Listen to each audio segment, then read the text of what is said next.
సురేందర్ గారు ఒక మాట్లాడుతూ పోచారం శ్రీనివాసరెడ్డి గారు నాకు తండ్రి లాంటి వారు, నా గెలుపుకు స్ఫూర్తిదాయక అన్నారు.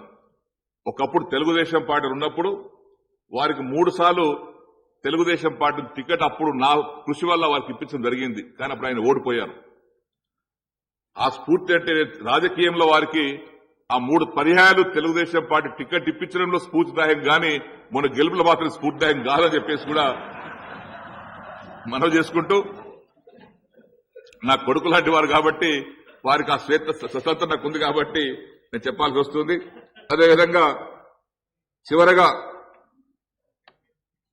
గౌరవ శాసనసభ్యులందరూ రాజకీయ రాగద్వేషాలకు అతీతంగా సభ గౌరవ మర్యాదలను పెంపొందించడంలోనూ సమయ పాలనలోనూ నియమబద్ద నిర్వహణలోనూ సంపూర్ణ సహాయ సహకారాలు అందిస్తూ నాకు చేదోడు వాదోడుగా నిలుస్తారని మనస్ఫూర్తిగా విశ్వసిస్తున్నాను.